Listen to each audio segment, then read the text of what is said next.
Good morning and good afternoon. Welcome to the Weekend Wellness Hour show. I'm very excited to have with us today Dr. Shannon Crawford, who I met recently through a good friend of mine, Kelly Calabrese, who introduced us because we have a lot in common. Now, Dr. Crawford is a psychologist. She's a doctorate and master's in clinical psychology, and she's a psychologist in the Texas area, where she has a practice, Dr. Crawford and Associates. She's a CEO of this practice of psychotherapy services, but she's also a founder of a nonprofit, 7M Culture, and she's a speaker. And so I wanted to tap into her knowledge because she has a method called restoring self-cohesion. And I'm going to let Dr. Crawford share with us a little bit more about her background, how she even got into this. So thank you so much, Dr. Crawford, for joining us today. Absolutely. Oh my goodness. It's so fun and such a privilege. How did I get into this? Well, my background was acting. So I love being in front of people, entertaining, encouraging. But there was something missing because it was still too much about me. And so I loved psychology. I loved learning the inner world, the psyche. It helped me as an actress learn better, like what's my character going through? How do I step into that? But then also the psyche of our own emotions and our reality and how that old experience is still impacting in the present. And then some of my own journey of having trauma that was repressed in childhood and starting to go to just a traditional licensed professional counselor. And she said, tell me about your childhood. And I genuinely, I'm 19 years old, my first therapy session. And she said, tell me about the past. And I said, I don't remember. And she's like, why don't you come back when you're not being resistant? And so her lack of psychological understanding of trauma and repressed memory was so off-putting that I just walked away and I was like, psychology is the stupidest profession. I would literally, I'm in California, right? So this is how I talk. I would literally never be a psychologist. And so I judged the whole profession based on somebody who did good work, I'm sure, but didn't have a very thorough understanding of repressed memories and how the internal world is impacted by early experiences. So I went to someone else and I had struggled with an eating disorder. And so, in the intake, they tell you all the things and you get the history and all the, the intake process. And she's like, well, I'm fat. Are you judging me? And I was like, again, I'm like 20. I'm like, I don't know you from Adam, lady. Like, I literally don't care about you and your weight issues. And that's so awkward in my intake that you're asking me if I'm judging you. So again, just like a lack of training for licensed professional counselors. And so then I went to someone else and she opened the Diagnostic Statistical Manual book, the DSM, the like Bible of psychology. And she said, well, if you've ever struggled with this, this, or this, and she opened the book and literally read 1,000 diagnoses of what I could be in an intake with no psychological assessment, nothing thorough, all self-report from a very dramatic teenager. I'm like, now looking back as a psychologist, I was like, this is damaging. I left that appointment. Again, all of these are intakes. I never got past an intake at that point. And I just made an internal vow. I was like, it's true. I really am crazy. Like now I have verifiable facts from quote unquote professionals telling me there is all this wrong with me. Now, that doesn't mean that we don't need diagnosis. It doesn't mean that we don't need a great intake, but the lack of a thorough, more complex understanding of mental health was obviously lacking. And I think that we're doing a disservice if we don't have more robust understanding that makes the complexity of the human experience more than just a checklist. And so I went to someone else and she said, okay, well, maybe there's a reason you don't remember your childhood memories. Like, duh, right? And so, I mean, obviously I'm a little older now, so maybe that's more common, but this is genuinely my life experience of it taking someone to say, let's pray and ask. And so memories started to surface in that process after praying that those memories would be uncovered. And so I think what happened is my defense mechanisms finally felt safe enough. There was a lot of just kind of a quick and dirty diagnostic based on a few questions. And this person created safety, rapport. I lowered my guard. And so memories started to surface. And I knew for a fact, like, I love people. I want people to be their absolute best self. And I was the most jacked up sanguine, fun, but chaotic, messy, like issues coming out of all the places. And so it just drove me to like, I want to be a part of the solution, and I don't want other people to go through that as much as I can, you know? Yeah. Yeah. So I switched my major from communications as an actress in LA and went toward psychology, judging it the whole time, still thinking, oh my gosh, psychologists are so boring and stuffy. But I wanted the terminal degree. I wanted the highest level of training and expertise. I wanted the research, I wanted the supervision, I wanted the terminal highest level of training so that I would be very cautious with the people that I would be having the opportunity to serve.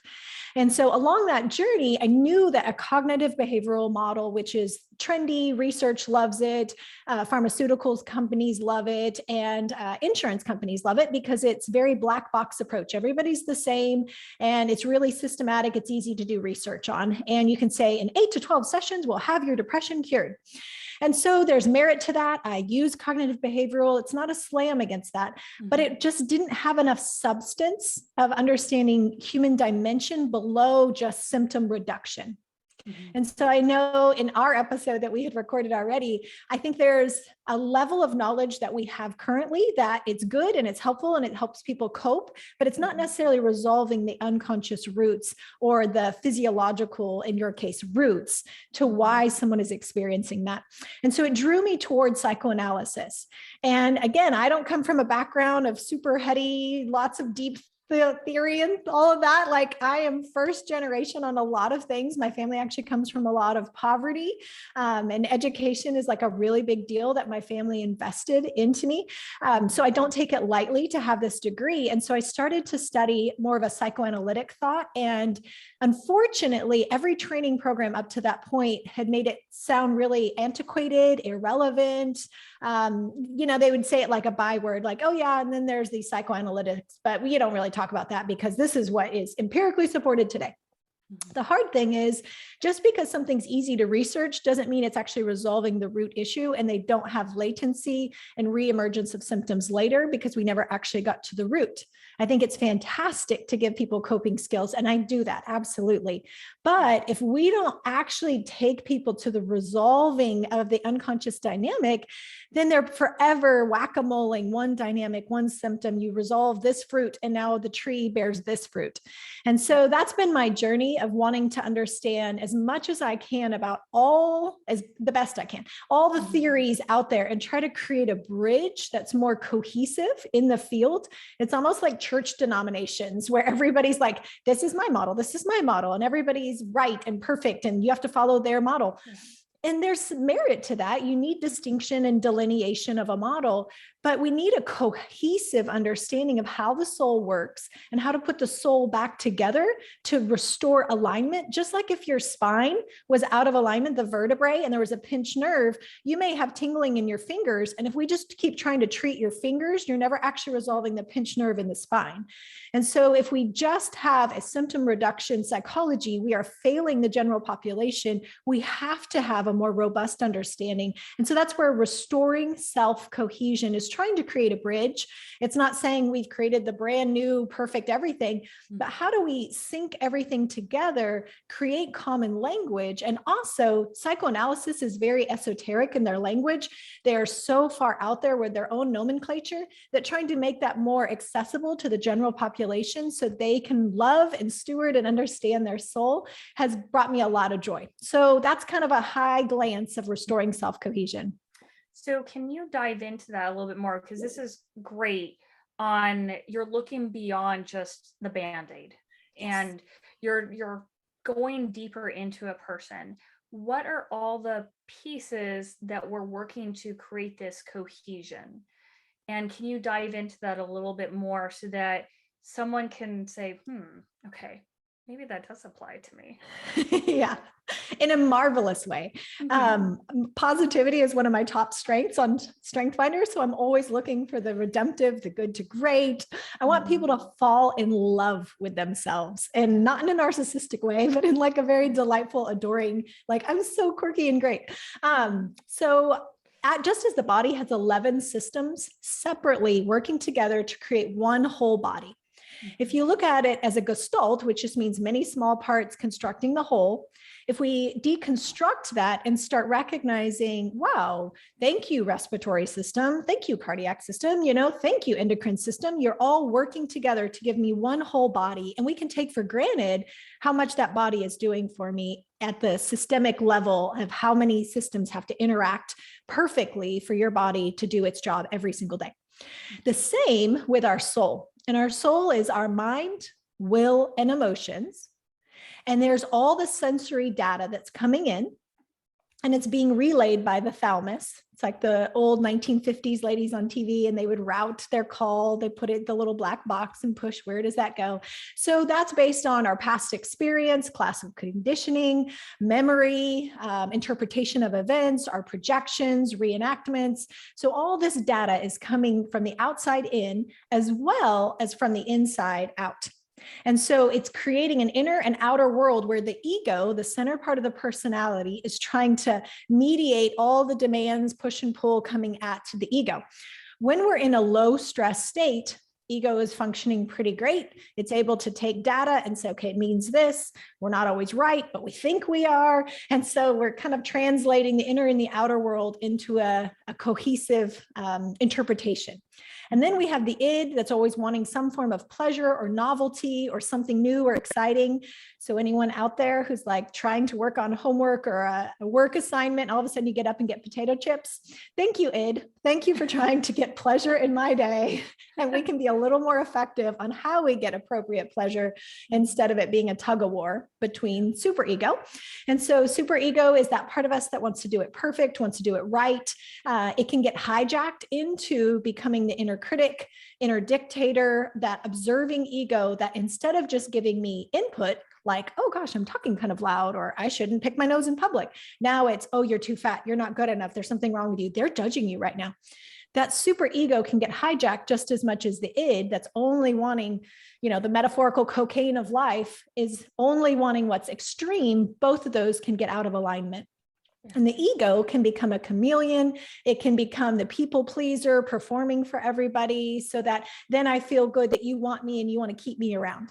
And then we have a true self. Some people might call it your spirit or just the true you. And that's like at that gut level. That's your intuition, the you that's deeper, that just knows. Like so many clients that go, man, I was just really excited about that relationship, but then I just kind of knew it wasn't going to work out. I kind of knew there were red flags, but I did it anyway.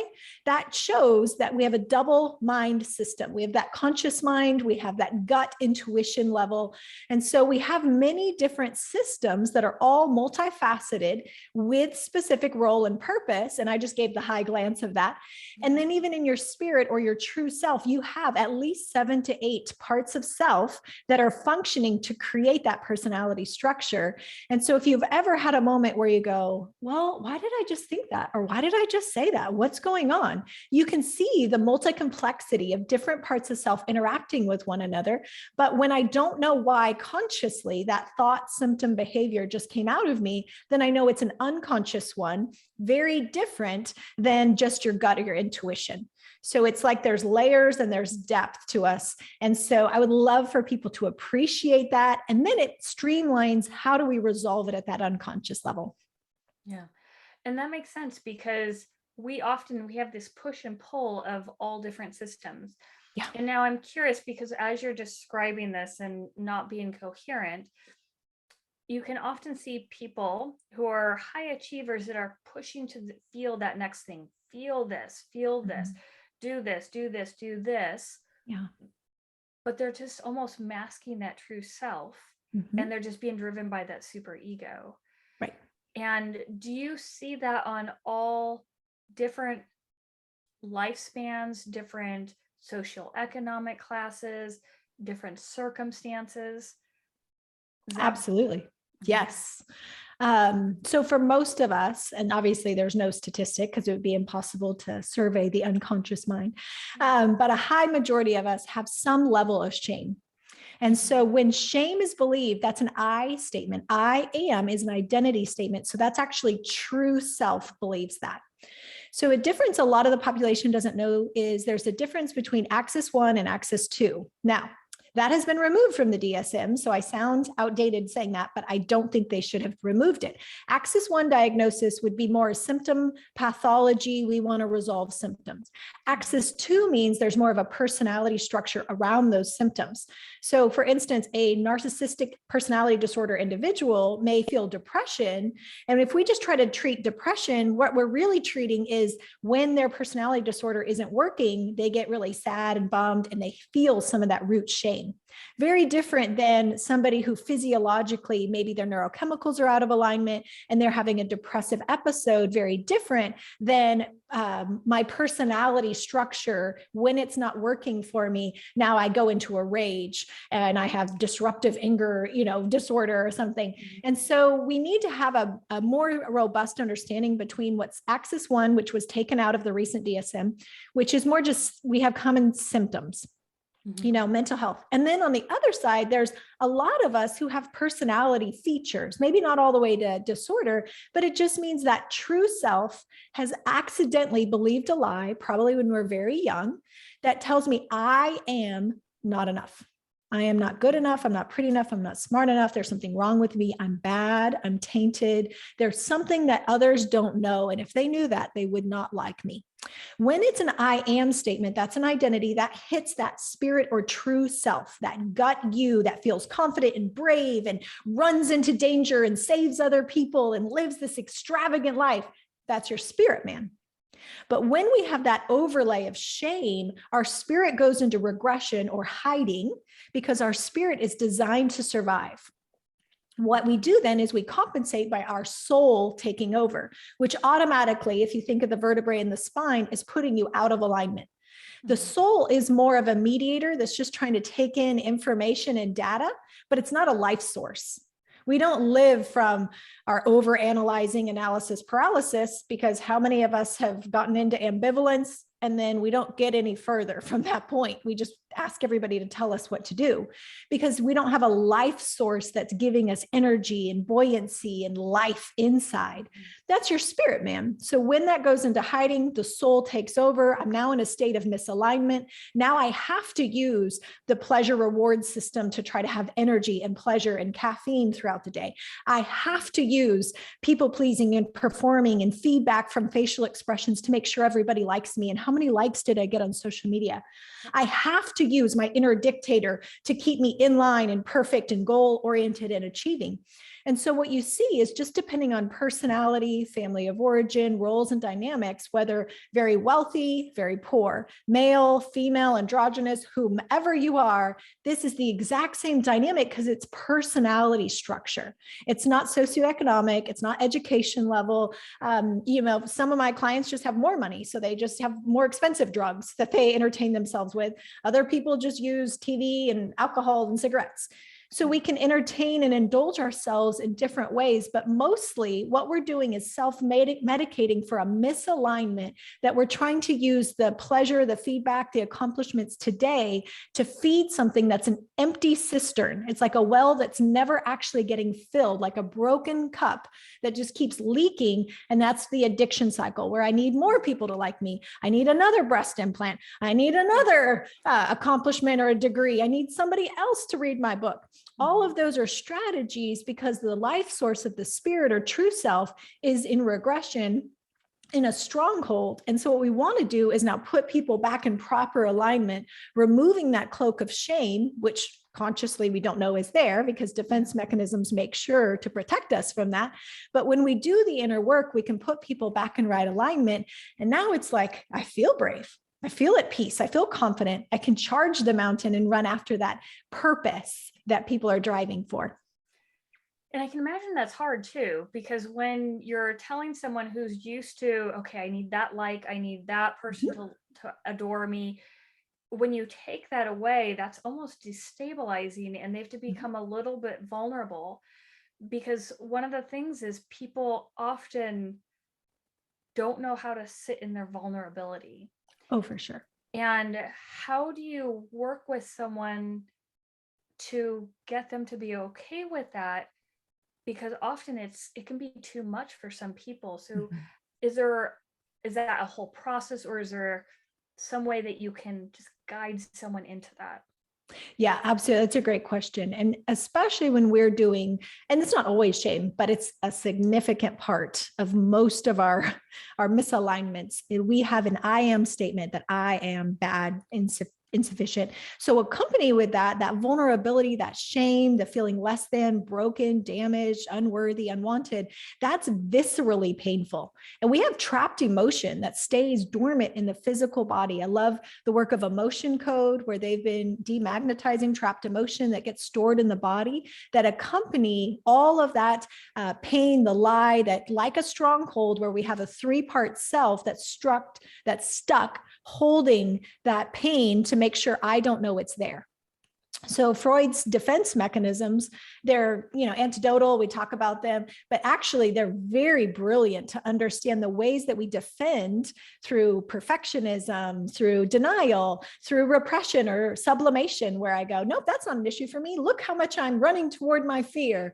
And really you're avoiding your vulnerability, you're scared, or people that are always cleaning or always just busy, and they never actually sit and are present with themselves. Usually that's a classic sign of, classical conditioning. If you've ever felt burned by a hot stove, you never have to consciously think, do I put my hand on a hot stove today? Your reflex arc way deeper in the brainstem will move your hand for you. And so the same on the outside of our defense mechanisms, nerve endings, the same on the inside, that having people sit in that place of pain can be really threatening, scary, overwhelming, and flooding. So that's why, one, we start with psychoeducation to help people appreciate their internal world, understand, so it helps ground and it doesn't feel so alarming and scary of what's happening to me right now. And then secondly, now we're going to work on the self relationship.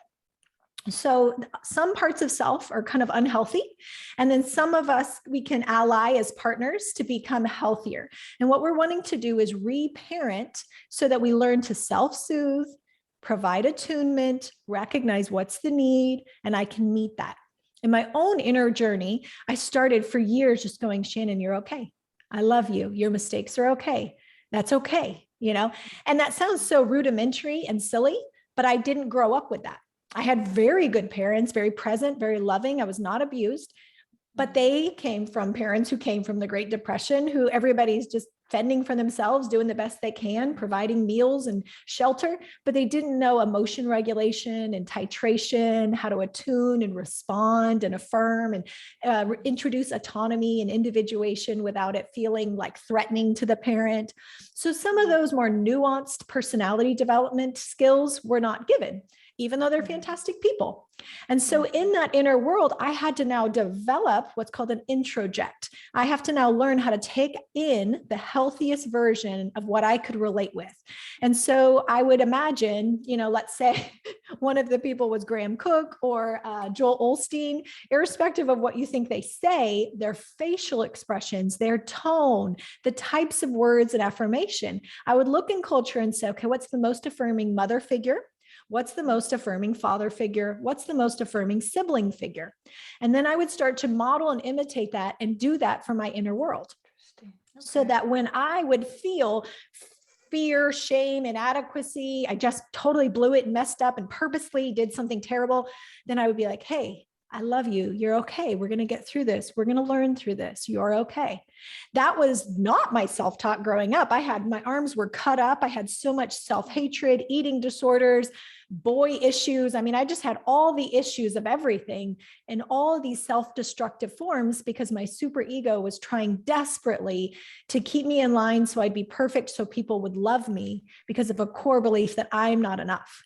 And again, I'm not coming from crazy, satanic ritual abuse, human trafficking. I'm coming from a pretty stable family of origin, but many of us have an inner world that the foundation, that 0 to 6, that inner world is built on lots of little fractures. And we can live for a long time. They say up to your 20s, usually you can kind of survive and your defense mechanisms can cope. But by 30s, a lot of time people start to fall apart and they think it's sudden. And they look at their life today going, why now? Why? I don't understand. Instead of realizing, oh no, it's accumulative. Your soul has been in misalignment for so long. Your soul is exhausted, depleting, doing a role and function it was never designed to do. It's trying to be a life source and constantly get you energy and capacity and affirmation that it was never designed to be self-generating. And so when we can start to realign, repair our relationship with self, some people on the other extreme, by the way, are also very neglectful of themselves. And so that's kind of that preoccupied parent template where we learn how to not give us a lot of feedback. You know, we can recognize when we do the wrong thing, but we're not necessarily celebrating and cheering and honoring when we do the right thing. So without positive reinforcement, we're actually conditioning ourselves not to progress in life. We don't just need to not punish, we also need to add positive reinforcement. But if we had a template or introject of taking in parents and their modeling or caregivers of any kind, and they just didn't give a lot of feedback, you know, we're in generations now, several back, that people are watching TV and tablets and phones, and they're not actually looking at their kids and saying, I see you, I love you, I recognize you. Yeah. If that's not happening, the child doesn't learn to do that for themselves. And then they're just always kind of a blank face expression to themselves as well, which is fascinating how we take that in and then we reenact it in how we treat ourselves internally. So it's just a couple of things that are fun to know about our inner world. And that's interesting too, because there is so often, and this is the culture I grew up in, is you do something well, and you have to say, oh, let me just push that down because I don't want I remember my mom used to say, you better not act like you're higher than anyone else. So any accomplishment I had, I would just push it down so I wouldn't be considered being snotty or look at me. And so then it turned into someone would say, you know, my praise, I'd just be like, oh, it's fine. Don't worry about it. And I never knew how to say thank you. I never knew how to accept it. And that's a common thing that happens, and it depends on the culture as well. But I just remember that can lead to issues with being okay and celebrating your accomplishments and having that satisfaction that I worked hard, I had this skill, I accomplished something. Now let me celebrate and enjoy it. Yeah. And that's a hard dynamic. When you're growing up, you're not allowed to celebrate anything you do. Absolutely. Because then you go look for the next thing. Absolutely. And the last one we'll talk about is culture tends to overcompensate. So we had kind of that baby boomer, you stay at your job, you get the gold watch, you don't get cheered for just, you know, living. And so now we've overcompensated, we've swung too far. And now we have a lot of parents that are praising Johnny and Janie for everything. And so it's all very performance-based acceptance and not me as an individual. Yeah. And so the feedback that we get is based on our accomplishment, our weight, our external appearance, impression management. All of those external validations actually produce more of a false self that now I feel I'm on this pedestal because I am being celebrated and praised for something that's tenuous. I could lose it. I could not be the prettiest, the skinniest, the best performer, the best achiever next time.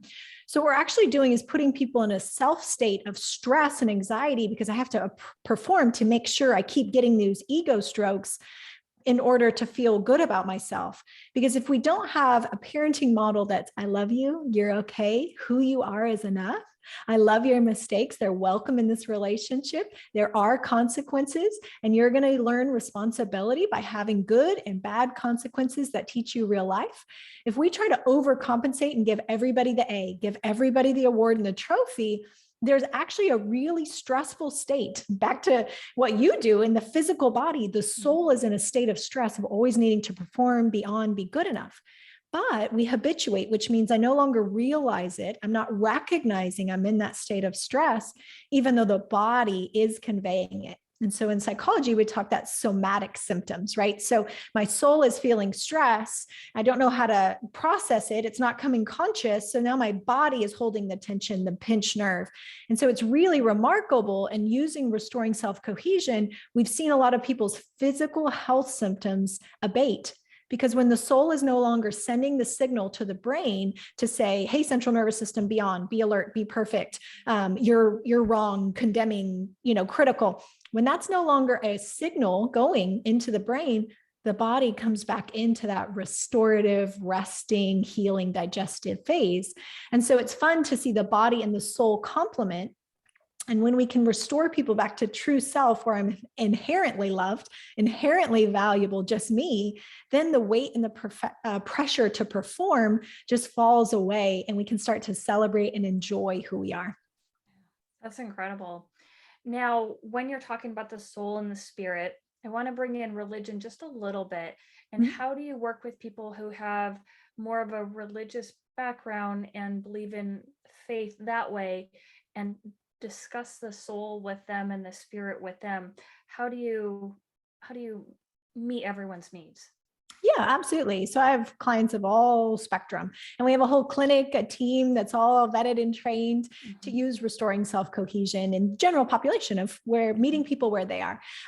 So for somebody from more of a faith tradition, having a sense that there is a spirit or there's something that's larger than me, bigger than me, that's connected. And in that place, now I have a life source. I have like a river of living water that's just pouring in, and it's giving joy and love and peace and patience and kindness and goodness, faithfulness and gentleness and self-control. So it just fills us up.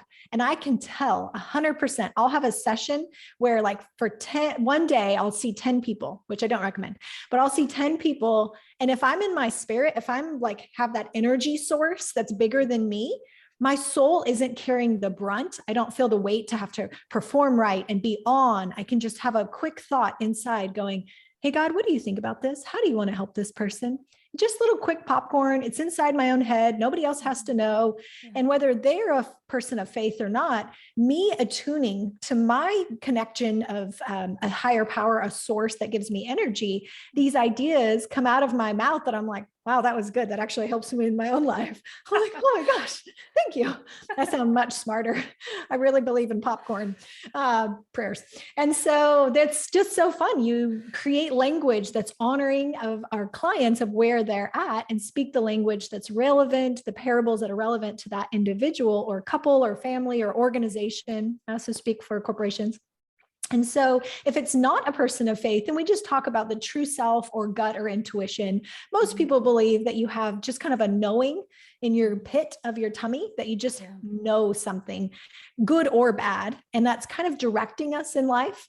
And people have different thoughts on that. But I've actually heard some research that we're coming out of a postmodernism into another swing of spirituality. So it'll be interesting to see what the next generation does, saying this very stoic black box, rigid science is too limiting, and it doesn't allow us to express all of our dimensions and all of the depth and mystery and magic of who we are. Yeah, that's great. And it's nice. You're reaching everyone. You're able to connect with people where they're at and what's important to them. And what are the different ways that people can work with you or work with your associates? How does that look like? Yeah, we're in Texas, so they can come virtual. We're in the DFW, Texas area, which is so funny. I've lived in a ton of states now, and we are in the middle of Texas summer heat. And I always have to second guess, this is a good decision living here. But no, I really do love Texas. They're just delightful people. So if it's a client for therapy, they do need to be in the state of Texas. We can do virtual as well as in person. I personally don't enjoy virtual, but many of our team do it as well. And then we have leadership consulting. And so I provide leaders with strategy around what's the pain point, and we use a psychodynamic triangle to identify what's coming up. What other times might I have felt like that? What was my defense strategy? What were the core beliefs? How did I compensate for that? And then the 3-part self, maybe it would be helpful to know this. When you have a stronghold, that just means like an archaic room on the inside, unconscious. So when I feel pain, I don't like something, it's disruptive. It's like the bodyguards in the conscious mind go, nope, we're not going there. I don't want to think about that. And so we can regress or hide things and just block it off. It's very convenient, and it's wonderful because we wouldn't learn math and riding bikes and how to socialize if we had our conscious mind constantly chaotic with trauma. And trauma, not always big trauma, it could be small case, just feeling different or othered in a situation. And so if we understand that we have a bodyguard on the outside that goes, nope, this isn't here. Nope, you're fine. That happened a long time ago. That shouldn't bother you. You should be over that by now, blah, blah, blah. Then you have the you that actually believed the core lie, that I'm not good enough, I'm not worthy. If people knew everything about me, they wouldn't really love me. And then you have another part of self, and this is the third part of self that's unique to the RSC model, is there's now you that has the original longing and need. And we picture and conceptualize that as a true self, a spirit or true self part that still has that longing, that craving for attachment, belonging, and need. So for instance, I have a client that grew up with very dominant, aware parents. She's in college and her mom is still ordering off the menu for her. I'll get her chicken fingers. I'll get her a Pepsi. The girl isn't even ordering off her menu for herself. And she's so accustomed to that she didn't even know that was a little bit not age appropriate anymore. Yeah. We should be individuating a little more. And so it was such an enmeshing structure that the individual didn't understand why they were going to really emotionally unavailable, but abusive relationships, because they never actually had proper attachment. So the longing, the unmet need, creates a disequilibrium in the hormones and the chemicals. So it does throw off our neurochemistry. She had years of panic attacks, anxiety, depression. And so the body actually is responding to a misaligned soul, because there is literal parts of us that are in pain. There are parts of you and I that are sad. They are angry. They do feel less than. Many times my clients say things in hyperbole. They say things in hyperbole, saying, well, it just feels like I'm stuck. It just feels like I can't get out of this dark hole that I'm in. It just feels like I'm disconnected from everybody and everybody's out there and I'm just like the outsider looking in. And they think that they're allegorically speaking, when in reality, I take that very literal. That because if we understand there's many parts of self, I can consciously be here talking to my therapist while at the same time being having the vantage point of the me that's also stuck in an unconscious room, an archaic room, that is still longing for a felt legitimate need to be met that was never met. And once we get past the defenses, we restore, reject the lie, replace it with truth. Now we have access to the me that had the original need for affirmation or identity or belonging or attachment. Now you can restore relationship with those three parts of self, and we can bring all of this conscious into an awareness of celebration. And then our end goal is a board meeting where all parts of self are now recognized and valued. So for instance, if somebody's on a diet and they just impulse eat and they just binge and they're like, how did I do that? I was doing so good. Why did I fall off the wagon and just drink too much or talk to that person I know I shouldn't? Well, if it's conscious, now I can mediate it and it can be a part of a board meeting. And I can say, hey, I'm aware of a part of me that wants to binge eat right now and have sugar and carbs. Now, if I'm conscious of that, I know it's my glycemic index is low and I'm trying to get a rapid increase in energy. Meaning now I can address, why is that? Have I not been getting enough sleep? Do I need to do deep breathing and body posture? Do I need to process and journal some emotions? There's a lag effect before we start to kind of have some funky things rise up after a situation. And so now I can do some self-regulation, awareness, meet the original need, rather than just the impulse taking over before I have a moment to actually think through that decision. And so that's our ultimate goal in the redemptive model. And I've seen people even in relationships. So just this week, one gal is professional. She's a doctor and no guys were ever good enough. And this guy has been her friend for a long time and she would never consider him. But as we've been doing the internal work and now she's doing internal board meetings and parts of self are engaging, he is an ex-Marine and now he's doing parts work and he's starting to do the internal board meetings. And now they are absolutely the sweetest, cutest couple and moving toward marriage at this point when that was not conceivable before.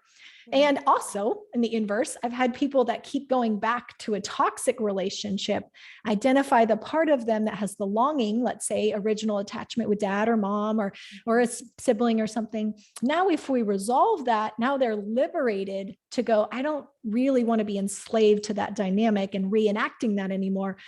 Now the board meeting can resolve that, address the original need, and now they're more likely to attract and be attracted to healthier people that the conscious mind knows would be good for them.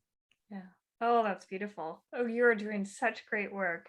Very Thanks. impressed. Thank you. That's wonderful. So people can reach out to you at your website, drshannoncrawford.com, correct?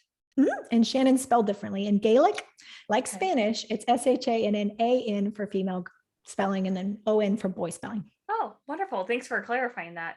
Yeah. Really appreciate that. So people can reach out to you if they're in Texas for counseling, therapy, psychology services, but then they can also reach out to you for the leadership part of the program. And they can be anywhere in the world for the leadership part, or do they Absolutely. need to be? Okay. Just want to clarify And that. then our team also does coaching. And so you can be anywhere for coaching. I don't do coaching. I do specifically leadership consulting. Okay. Specific for leaders. That's great. And then you also have a podcast. Yes. Yes. Why don't you tell us just a little bit about that? And so yeah. Oh, it's so fun. So I was a adjunct professor for years and psychologist and team leader of our group. And I would find myself repeating things frequently. And I had enough people say, one, you need a book. And two, we just need culture to know these things that are normal to you. And so I probably wouldn't have pursued it, but I kept getting messages and they were like, hey, do you want to be on our platform? And so I took time, I was mindful, really thought through that decision. And so we just had our year anniversary and some change a bit ago. And so it's called Unlock You, like university, because the adjunct professor part, Unlock You with Dr. Shannon Crawford. And we're on YouTube and all the social media platforms, all the podcast platforms. We're eventually, I don't know the time frame, but we're going to be moving toward television. And then I'm working on the Restoring Self-Cohesion book. We have a team that are helping me because I'm more big vision and not wanting to sit and write all the things as a 7 on the Enneagram. And then we have the fiction allegory, which will be a trilogy that we're telling the restoring self-cohesion through espionage and romance. And hopefully we'll pitch that as a film trilogy in the future. So, 5 to 10 years, but here's the things that we're doing right now. People can watch Unlock You with Dr. Shannon Crawford podcast. Wonderful. Thank you so much for your time today. Really excited to have you on here and you sharing all your knowledge and projects you're working on. Yeah, it brings me so much joy. Wonderful. And thank you all so much for joining us today. Have a great rest of your weekend. We'll see you next week. Bye now. Bye, guys.